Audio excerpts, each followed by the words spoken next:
you have news to share? Coach, you talked about a turnover margin, obviously. With quarterbacks, what are some specific things you do to coach that? I mean, some of it can be bad luck, right? But what are the specific things you do to coach turnovers? Yeah, very few of our turnovers last year were bad luck. I mean, I do believe in them. You know, there's, like, to me, there's going to be the tip ball, like, great throw, the guy makes a great play on. There's going to be, you know, there's going to be the 50-50 ball. I think for us, a lot of them were just, I mean, you go back to the Iowa game, we're literally just running with the ball and we just fumble the ball with no contact. So I always go back to the root. Like, obviously we know the issues of turnovers, so like what's the root cause? Well, it's passing efficiency, like being able to drop back and throw the ball better, and then it's just also holding the ball properly. So, you know, anytime something's not good, like Ron Brown last year, I said, Ron, why is this like this? He says, because, you know, we aren't coaching it hard. So we're trying to coach it harder, and I think at some point when you have good players, there's also a part of it was like, hey, if you turn the ball over, you're not going to play. And on defense, if you take the ball away, you're going to play. So I think both of those things help us. And Matt, some of the numbers are coming out about the roster limits for 25, 26, and football's being reported at 105. What does that mean for Nebraska, and do you expect that to be phased in? Do you have any information about that? Yeah, I think there were some conversations about phasing it in at one point. I think some of those have dissipated, so I don't know. I think like anything else, the devil's in the details. You know, when does that number go into effect? What I mean by that is, you know, Demetrius Bell got hurt in the spring game. He's out for the year. Would he count in our 105?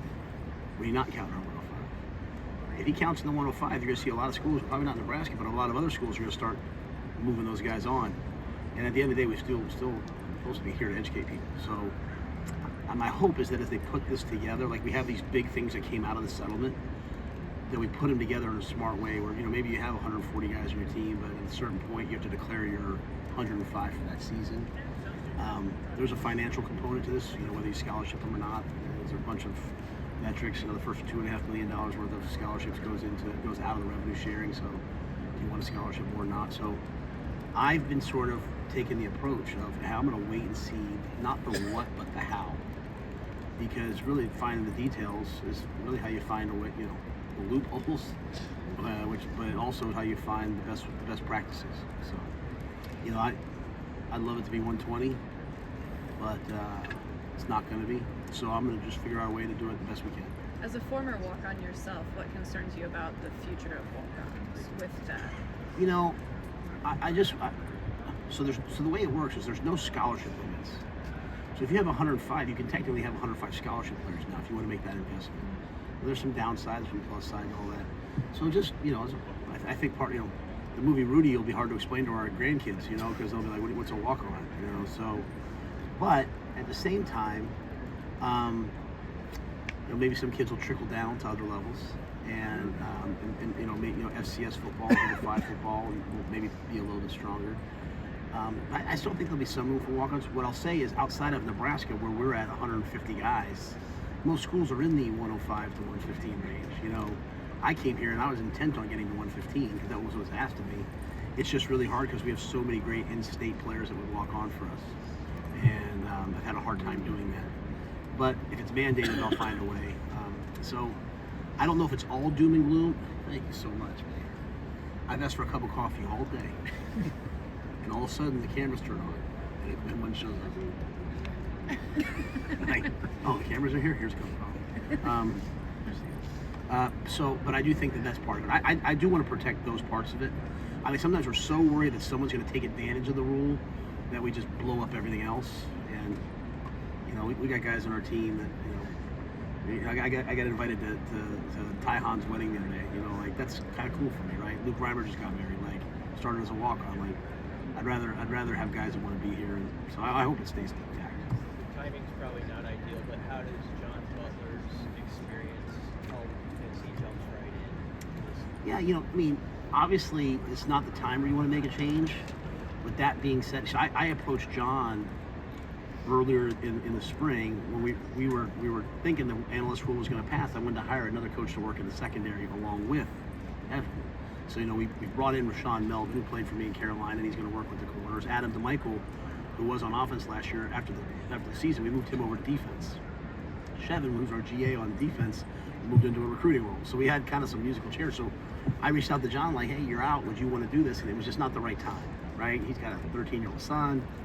Well, Evan resigns. The job's open. We interview a bunch of people. John's 2 towns down from me at the beach. So they come down and talk to me. And I think at that point, because football season was right around the corner, I think he was ready. And, we've known each other a long time. I think it just made more sense. So his football acumen, the fact that he's been a coordinator, his intelligence, you talk to him for 5 minutes and you're like, okay, I get it. I think he's going to make our players better. In that topic, what can you say about what led to Evan Cooper's exit? I can't say too much. The way I've always approached it, whether it's a kid transferring or a coach resigning, like that's their story to tell. So, Evan can share his reasons for leaving the program, but he's a friend, he's a colleague, he's done a lot for me. I love him. I hate that the time came to an end, but it came to an end. And when things happen, it's my coaches leave, players leave, guys hit the portal. It's my job to make the program better. And so I think we got better with John. Wish Evan the best. You worked with him.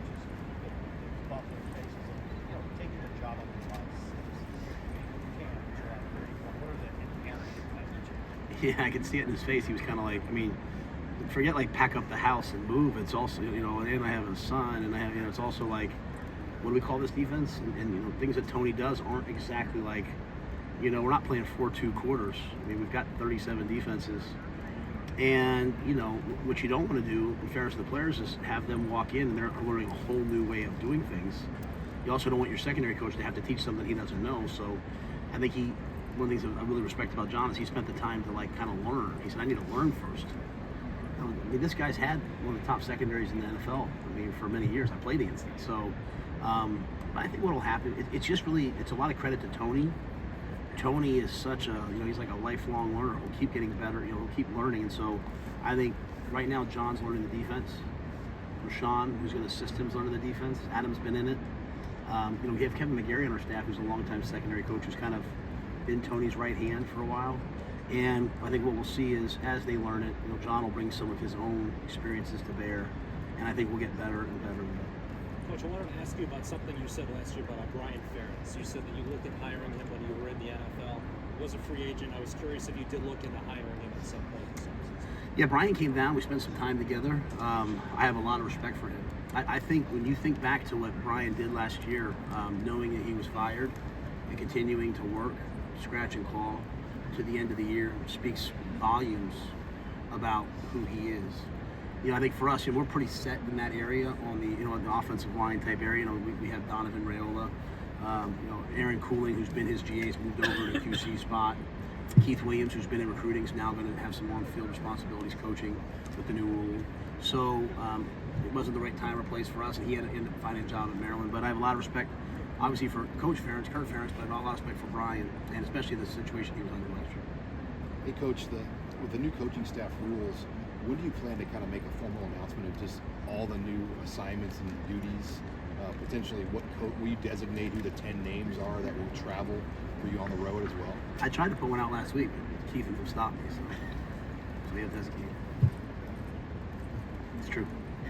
Can you give a little insight on the guys going on the road? I'll wait till I have to with the NCAA because we'll see. I want to see how things play out. Like you have to declare it every year, the academic year. So whatever day that is, I'll say that.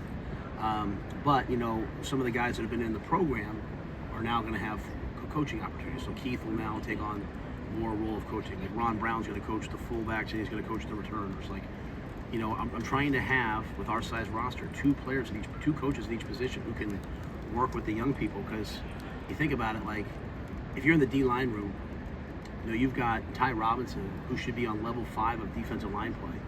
And then you've got David Huffkin coming in, who's, not played football in the United States yet. You have Keona, who just got here. So I want coach in T-Night, then that's why we hired Ira to come in. And now he's a GA, but we've tried to do that. You know, Jack Potenza's taken over the Jack linebacker spot. He did that.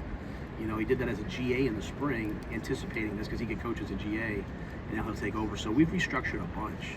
And again, the whole mentality though is not to have a bunch more coaches, but to have 2 coaches at every position to help aid in development. And in some of those areas, like I said, fullbacks, returners, things like that. And how exactly we're going to all lay it out, we're going to probably announce that here soon. But I'm happy to discuss things as we're here. So. Could you envision having coaches who are not your specific position coach, like your defensive line coach or your linebackers coach, going on the road to recruit Yes. in place of the position coach? Yes. Mosey, what would his coaching responsibility be? Yeah, he's going to work with us on offense. You know, he's going to work with the skill players on offense. You know, the first time I met Jamar was outside of a gymnasium at Lee Summit North, and I knew I was going to hire him someday. You know, and then when Coach Malzahn hired him at UCF, it made it easier, right? It's hard to hire someone away from high school. You know, it's difficult. And then with this rule passing, I can also give him coaching responsibilities. But now, if you look at my track record, you know, at 3 colleges, I've hired 15 high school coaches. That doesn't include Dr. Elza, who, if you were in Texas with us, she can't walk 5 feet without someone stopping her. And you know, some of those guys like Ira as a GA, but you know, at Temple, I hired Terry Smith, the head coach at the Gateway, to be our receivers coach, and the next year James hired him away from me. I went to Baylor. I hired Joey McGuire, who's now the head coach at Texas Tech, right out of Cedar Hill High School. I hired Sean Bell and David Wetzel. Sean Bell is now the quarterback coach at Houston, so that was a priority. When I got here, I hired Bob Wager. I hired Phil Simpson. Phil Simpson was the Miami-Dade Coach of the Year coming out of Homestead High School. So some of those guys get hired away sometimes. Phil got hired to Florida State. Bob left. He's back in Texas. But I believe in hiring high school coaches, and it's not. People think it's for recruiting. Their connections are over like a year later. It's because kids gravitate towards them. So when I spend more time with high school coaches than I do with college coaches because I'm out recruiting. So when I see one that I think is great, I say to myself, I'm going to hire that guy. And so, you know, they come to our place and they do probably the same amount of work, except they don't have to teach class, and they make usually twice as much money. So it's a lot. I don't know. I think it's great. I think it's a great thing for us. And so I'm excited Jamar joined us. I think he'll be with us for a long time. As we sit here right now, what would you consider a successful season? I'm going to say it like this, if that's okay. I expect us to be good. Okay? I expect us to win. I expect us to be relevant in the conference. You know, I'm never, you know, like players sometimes will say something to me like we're favored. I about punch them. And I say that obviously I don't punch them. You know, in today's society. My elementary coach, he punched me. You know, I'm better for it. But anyway, I digress. Like I won't say like, oh, 10-2 is good, because if I say 10-2 is good or 8-4 is good, like I'm sitting here telling you I think we're going to lose 4 games. Like I want us to go out and try to win every game, because that seems right to me. So I guess what I'm saying to you, Amy, is I expect us to be a really good team. I expect us to be competitive. I expect us to be in the mix in this conference. Like there's a lot of things we have to do to get that done. But you know, for 5-7 again, that's not going to be good enough. You know what I mean? So what does that mean? I really don't live that way. Other than I'm telling you, I'm confident in this team. I expect us to be a good team, and I think we have the depth to withstand injuries. I think we have players who can make plays, and so we'll play it out, see what happens. How much is your confidence stem from just different quarterbacks? It's not necessarily that. I mean, it's not necessarily that. Like, I mean, we're so much different at receiver than we were last year. It's not even.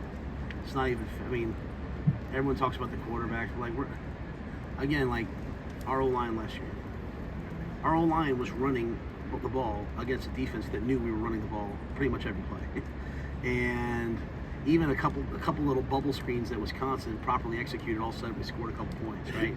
So I think with the adaptations we made in the receiving corps, playing those young guys last year, watching them develop, getting the guys who got injured, getting them back like IGC and those guys, and then adding in some guys from the portal, I think we could be a really dynamic team.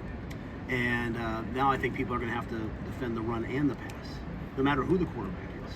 And I think that's going to make our O-line better. And I think Fidone is a year off of 2 ACLs and he's healthy, and all of a sudden now he can really get turned loose. And Brogature, I think, is an unsung hero. Carter Nelson, people don't even ask me about him, but I can talk about him all day. So I just think we're way more talented, and the guys that were here last year doesn't mean they're way more talented than they were last year because they're more skilled. So the quarterback play, the guys are going to be more open. You know what I'm saying? Like, and they're not going to have to, like, some of our sacks happened last year when no one was open. They're like, oh, what do I do? And they're kind of running around and they get the sack fumble. Like, we'll turn the ball over some. We're not going to be perfect, but we're going to be better. And the key is going to be is the defense better, and that'll be a major key. What can you say about Carter Nelson and what role he plays and how he helps you this year? Yeah, we're playing Carter as a receiver. Our thought process was instead of making him a tight end that could split out, we'd start him as a receiver who could come in and block. So he could be like, he kind of fits in that Janeer and Bonner like positionless player. But it's easier to get on the field at receiver sometimes than it is to get on the field at tight end, just learning. So because he wasn't here in the spring, we're going to put him at receiver. The other thing I told him when I recruited him, I said, hey, we're going to create a special position for you. And I'm proud that we did that. We followed through on it because he's a difference maker. And so, you know, how much he knows is going to dictate how much he plays. But he's playing receiver. He can come into the box and be like a tight end, but he can also split outside and win. And I think he'll play a ton of football for us. And then as he grows and develops, we'll see what he is in 2 years. But right now, it's the best way to get him on the field early because he's an upgrade. How do you envision him finding reps? You know, among what you just described as a experienced and talented receiving court. Is it like one position? Like does he do? Yeah, we haven't played inside as a slot because that gives us the ability to then have him, you know, go in and still be a factor in the pass in the tight end game. I mean, he's going to have to earn his reps. I mean, the one thing that we have now is, whereas like this new college football game, we might not have a ton of guys ranked like 95 on the game, but if you're within our walls, we got a bunch of guys that can really play and make plays, and we have a bunch of guys that we think are secrets. And so I believe that we can win at tailback with Gabe Ervin. And I believe we can win with Ramir Johnson. And I believe that we can win. I know we can win with Emmett because I saw it last year. He gave us a chance to win. But I also believe we can win with Dante. And I also believe that we can win with Quentin Ives. And so they're going to have to go battle for what they want. You know, everyone won't be happy every day. You know, we're not going to be able to spread the reps and the ball around to everybody. But the best guys will play. And what we do have is, if we have injuries, we hope and dream about a day where we play 13 games, but also we play 16 games. And you're going to need depth. You're going to need a lot of good players to do that. Obviously, Dylan draws a lot of conversation outside your walls. As you look back at since he arrived on campus, how have you just seen him? What stood out about him in the last 6-7 months? You know, since he joined the program? I think Dylan's done a great job of just coming in and being one of the guys. Like he shows up and he works. You know, I mean, it's probably a credit to Dom and Yvonne. Like, I'm sure Dom told him, like, just go there and work. You know, if I walk in to get my little old man workout in the afternoon, at 4 o'clock, he's usually there doing something extra. Going in early in the morning, he's usually there throwing. But, you know, you look at our elite list every week, you know, Heinrich's going to be on there. Everyone does things in their own way. I think the thing with Dylan is he spends a lot of time learning the football, understanding, because as a freshman, it's hard to process. It's like, I was talking to Coach Osborne in his golf outing. We were talking about playing freshmen. He's like, you know, they get really good against the defense they see every day, and all of a sudden you go to week 1, and you go to week 2, and it's a whole different defense.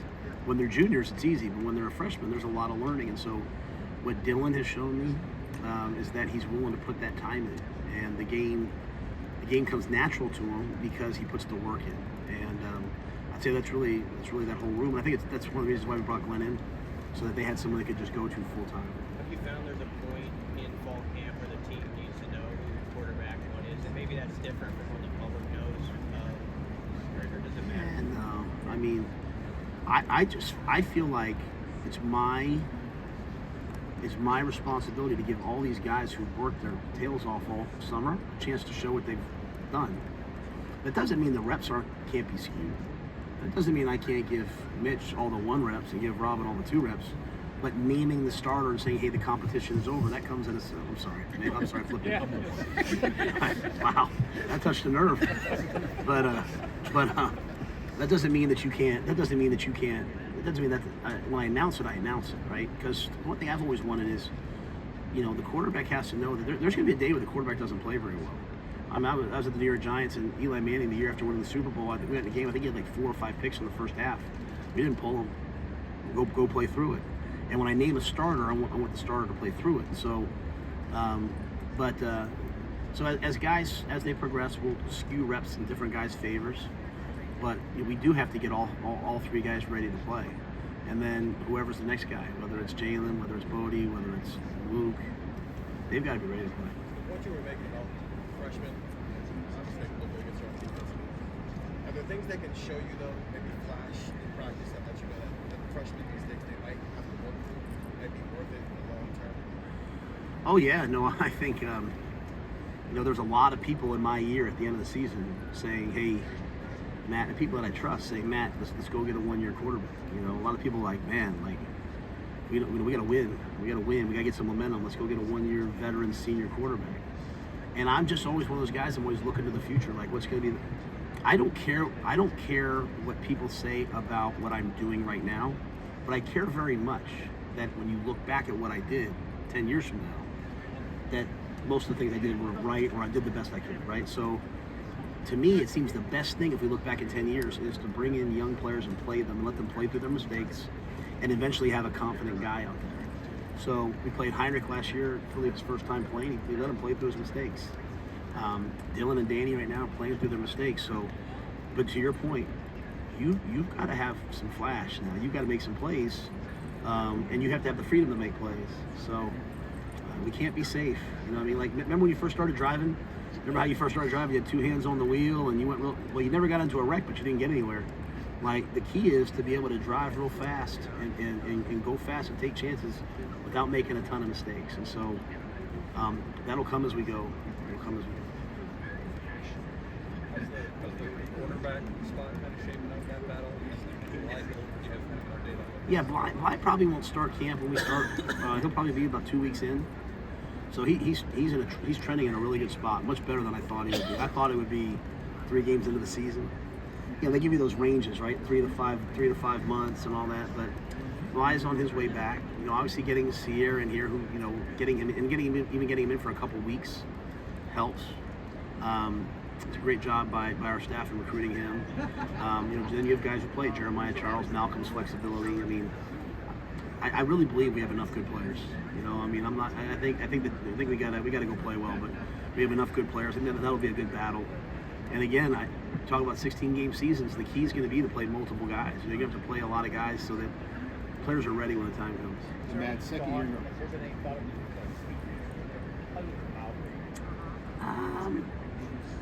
I'd have to try to talk to Tony about that. At the time there wasn't. We have some guys we cross-train, like Mario Buford. We were cross-training Mario as a corner and as a safety because the way we play that defense, because we don't match up. We play like corner has one, the safety. That field safety is really like a nickel, like a corner. It's got to be a smart, versatile player, and so that's why Malcolm's played that. So to go from there to there, so Mario's done that. Dwight Boodle's a guy that has a lot of talent. Just getting him focused on the day-to-day grind of this has been our challenge. It looks like he's coming along. So there's enough guys to do it. Hey Matt, you guys had that postgraduate camp again this year, added a couple more players, particularly Graham Stead, the quarterback. Is he a guy that's going to be able to help you at least give depth? I mean, what have you seen from him, adding him to the mix as an NAIA national champion level player? Well, some guys walk in your room, they say hello to you, and you can just tell, like, yeah, that guy must be like a major league baseball player, must have played quarter. Like, this guy, it. He definitely has it. Now, how much he knows and how far along he is and all that, like, we'll have to see when we get started. He'll also have to fight for reps. But, I think when you're playing young quarterbacks, having a guy who's won and played, like, you draft a young quarterback, you usually put another veteran in the room with them to teach them just the hows and the whats and the whys. And one thing I said to Jalen, I said, hey, I know it's going to feel different, the Big Ten from where you were, but football's football. Once you start playing, you'll play. So I'm glad he's there. What role he'll play, what opportunities he get, I really don't know yet. Part of the summer is when they start throwing the football around and doing 7-on-7s, like we can't be there, so I don't have a feel for where he's at. but I like his juice and his demeanor and obviously the things that he's done. I've never had a player walk in our building for a camp and gotten more text messages from the media, from other coaches who didn't want to play against him anymore, saying, hey, you should take this guy. Like, he's obviously got a lot of juice. He's won a lot of games, and so I'm glad he's on the team. When does Hoofkin arrive at campus? Yeah, I mean, Ryan Callahan's been an absolute master. I mean, Ryan Callahan, in 2 years, I don't know if anybody's done a better job in difficult circumstances, with eligibility and things like that. And Ryan's been amazing. And I think I got a text from him a day or two ago saying he had finally gotten his visa, and I think he'll be here like July. I'm looking at Susan, July 27th. Very different direction in the way back machine. Played against Oregon in the 95 plus 38-6 Penn State. So, beyond the score and the John Carter and you guys winning, you played a team that in that era that was kind of what looked back on now as the start of Oregon as we know. What did you think of Oregon? Remember what you thought of Oregon, what you thought of then, and what you've seen, we've all seen it become in the last 30 years. Yeah, that's just great. That was Rich Brooks.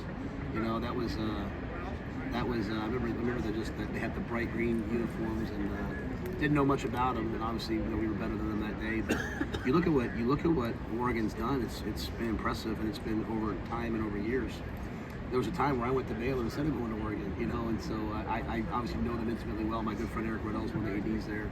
But they've been able to thrive and win under multiple coaches. Like, even think about, Dan's a great friend of mine. I think Dan's got about 11-3, 12-2 in the last 2 years.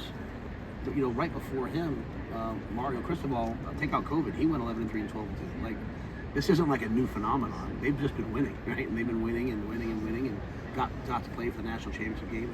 I think when you go back through that, Mike Galati's a great coach. I think you really have to give the onus and credit, a lot of it, besides maybe to Nike and to their partnership.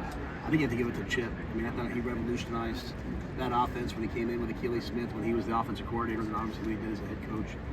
And there's players now that we try to recruit that you can't tell them Oregon's not the coolest place in the world because they lived through that era of multiple uniforms, multiple jerseys, cool offense. I mean, that's what they know. Having had a ton of recruiting battles with them, you've had a couple. You've had some wins. What is it like recruiting against them this last 2 years, especially over the last year since the years that they were trying? I don't ever, it sounds corny, but I don't ever see us recruiting against people. To me, I'm always just recruiting for us. But, I know Dan and their staff, they came from the SEC. They recruit like the SEC way. They know how to get it done. The problem in Oregon will never be good players. They'll have a lot of good players. Last week, when Troy mentions to a local audience on the NIL budgets and those sorts of things, like it's all about politics, trying to raise money for you guys and your folks, but he references $23 million as Oregon and Ohio State's budgets. Only 2 years removed from Nick and Jimbo wanting to kill each other over similar comments. So did you hear from Dan, did you hear from Ryan, like, why, it used to be uncouth to say such things about other places, like, is this just the world now? Yeah, it's just the world now. I mean, and at the end of the day, like, I only heard one. When I said the quarterbacks cost $1 million, I got a bunch of FBS coaches were mad at me because they said all their quarterbacks came in and said I won $1 million. But a bunch of SCS coaches were happy because they said that, their donors were like, hey, I'll give you $10,000 to go get a quarterback. So, but it's the reality. I'd much rather be transparent. I hear all the time people tell me I don't really believe in NIL. I'm like, what do you mean you don't believe in it? You might not agree with it, but it is what it is. And so, I would love it if all of us had the same amount, because then you could really see who could recruit and coach. If you're asking me to recruit against a team that's got twice as much money to give players as I do, then I'm not going to win very often, and that will then affect game day.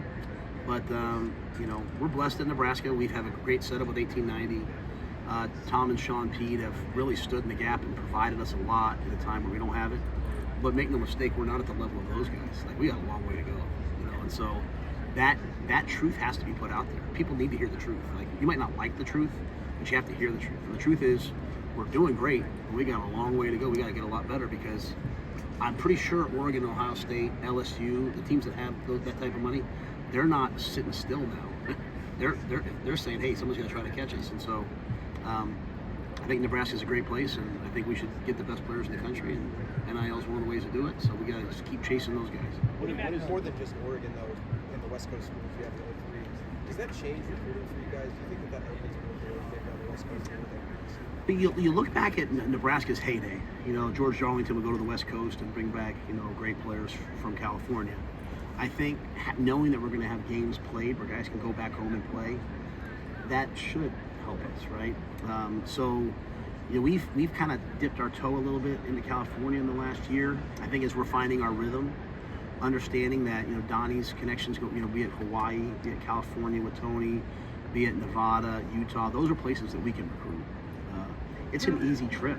It's a really easy trip to get from LAX to Omaha, or get from LA to Lincoln. And so, so the changing in recruiting has affected a little bit more, like, hey, where are the areas that we can go? We love Texas, and we're still doing well in Texas, but our kids are never going to play a game in the state of Texas, but California they will, so we take that into account. How long will it take you guys, do you think, to kind of find that rhythm and maybe what works, whether it's conversely when kids are saying, I can stay in California and play the Big Ten? Like, how long do you think that process will take? I mean, I don't think there's an end goal. I think every year you look at yourself and you say, hey, what are the positives we have? What are the challenges we have? And I think you're always just adapting. Like, we're going to move from NIL to rev share, right? And they told me NIL was going to be dead when rev share started, and now they're saying NIL is not. So I just think every day I just wake up and say, hey, what are the rules today? And then we adapt, and that's why, Haven's back there, Susan's there, Troy's there. I mean, you have to have really smart administrators that are helping you figure out this, because one bad recruiting class, let me say this again, not ranked recruiting class. I don't care about the ranking. Am I getting the players I want? Like, we got a player recently that, like, I literally, if we would have, like, rarely do I tell you I'd have lost sleep. Like, I love a kid, and he committed to us. He fits us. He might not fit someone else, but he fits us. And some of the guys that we recruit, they might not fit us. So to me, it's ever changing, right? Based upon, and then we'll start playing a couple years. And is the Big Ten going to look more like the Pac-12, or the Pac-12 team's going to start to look more like the Big Ten? What's getting into the playoff going to mean? How affect? Like, none of us know this. So you have to build your team to play well in the playoffs. So I'll just try each year try to adapt and try to be a little bit better than I was the last year. What is that? The turnover issues last year. What are you doing different this year? Is it practice drills about turnovers? Some coaches would have their players carry a football in class with them 24/7. I mean, are you doing any drastic changes from last year? Yeah, I think we started every practice with some version of ball security and ball takeaway drills. I think the biggest thing is, we put in some sort of like instant corrective measure when something does happen. Sometimes coaches have a tendency to be like, they drop the snap, and they're like, hurry up, get on the ball, get this play in. We got rid of that. We're like, no, we're gonna, like, that is a sin to our team. And so, really, if I'm being honest, we went back to a lot of the things we did at Temple. Somewhere on the way we got a little bit, I don't know, NFLified or maybe too soft, and we went back to that. And then more than anything else, though, the number one thing is the players believing in it. When the players start seeing, Gabe running with the ball like this, and they start saying, like, high and tight, that's when it changes. Or when guys on defense start getting on each other because they're not punching at the ball, that's when it starts to change. And so I believe that our players, I keep telling them, like, everything you go through in life prepares you for something unless you ignore it. So losing all those close games last year, and some of them have done it multiple years, and having a minus 17 turnover ratio, like, guys, if we would have been even, we might have won 9 games. It's ridiculous. And I don't think we were necessarily a 9-win team. But that speaks to the credit of a lot of good things we did. But one thing messed it up. And so we'll fix it. Hey, Matt, you talked about mentioning that, the night that he comes in Memorial Stadium, you're showing around the football facility, you give him to and he didn't say what was on it. I'm just curious, what progress do you feel like you guys have made in the few months he's been here? What do you like working with Troy? One of the things was less media access. It was actually more. And it wasn't really that night. Fair, okay. I met him, then the next night we got together. And honestly, Trev had asked me to put together, like, hey, what are the things you think we can improve? So we always keep that. Like, we're always, just like I'm always saying for us, like, hey, what are the next things we need to do as a staff? And who are the next guys I want to get? Like, when a coach was gone, I wasn't sitting there like, oh gosh, we just lost our secondary coach. Who's out there? It was like, man, hey, call him. So I think those are my jobs, Susan put that list together, and, then when Haven joined us like a week later, and I was like, hey, it's nice to meet you. I'm gonna send you a quick email. And I emailed him that list, right? And so a lot of what we've been trying to do is just modernize everything, right? Whether it's been like nutrition, staff size, but some of our practices and policies and and just get everything into like up to date with best practices. What I like about Troy is that he listens to those things. It could come across like you're complaining, right? Like, man, this stinks. But really what I'm saying is, hey, I believe the best way to make something good is to eliminate the things that are bad. Like, everyone wants to just focus on the good things. I'm always like, hey, okay, like, how do we win a bunch of games this year? Don't turn the ball over. Eliminate the bad stuff, and the good stuff will flourish. And so, for me, it was, hey, here are the areas of opportunity. Here's the places I think we can get better at. Here's the things I think we can do better. And what I really like about Troy is, besides the fact that he listens, he surrounds himself with really good people. So we bring in Haven, who's played at Auburn, who's been in Illinois, who's been at Ball State, who's been at Washington. We bring in Seth, who's been at Baylor, been at A&M. They've been at all these like places. So when you start talking about how to run your camps, or you start talking, like, I take camp really seriously, and I don't take a cent. It's not to make money. I take it for, like, I want 4,000 kids coming through our camp. Plus, I think we have 100 girls coming Saturday to our girls 707 camp. And we would have done a high school version, but the NCAA wouldn't allow me to do a high school version of girls camp, which it makes no sense, but that's what they said. So I just like the fact that you brought in all these people with all this experience now, who you say, hey, I think this is a problem, and they've got 3-4 solutions, right? And so, so I don't know if I'm answering your question, but I like that about Troy, and I like the fact that he's invested, right? I like the fact that, like, he comes over to my office and checks in with me. I like the fact that, like Haven walks through the halls and the players know his name already, right? I like the fact that Susan's on a visit right now to Indiana and Purdue, and she drove over here to be at media day, and then she's driving back to the site visit. Like, just the work ethic of our administrative staff is elite. And so, and then to win, you got to spend money. Like, balancing the checkbook does not equal winning. Having the money and spending the money on the things it takes to win wins. And so I want Amy to win, and I want John to win, and I want all of us to win. And so having a guy like Seth, who's been in a place like A&M, that knows what you have to do, then Troy was just in the national championship game. So I think we have a really stellar staff to join the guys like Dennis LeBlanc, who I trust with my life. Like, I'm excited about where that's all at. Time for one more. Penn State means to you and how big the whiteout thing has become. What would it mean for you to be able to coach in a whiteout game? I prefer it not to be a whiteout. They didn't have the whiteouts when I was there. When I went back as an assistant coach and I was calling plays, it was just so loud there.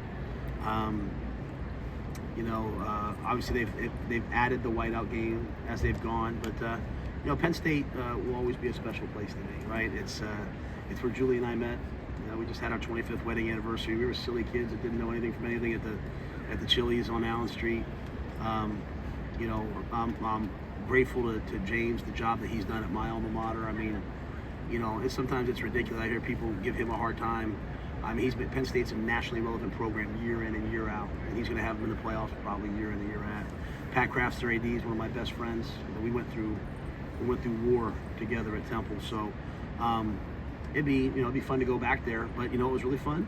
Was beating Penn State in 2015. It was really fun to see all my Penn State friends and tell them, hey, keep your head up. You guys played hard. So I look forward to going back there and seeing family, friends, and I don't even know when we play there. Do we play there 26 or?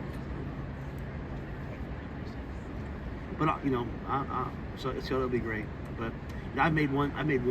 I'll just tell this to the guys, the staff that has this all the time. Honestly, on a personal note, like, I've made one. I could just give you my last year coaching. We don't know what happens in life, right? And I've really seen that a lot lately. I've just made a decision. Like, I really like these guys. I'm going to make this the most fun year I've ever had coaching. And that might mean I even yell a little bit more. Who knows? But I really like these guys. I love these guys. And I don't know did the Chasing 3 thing come out? The video come out? Yesterday.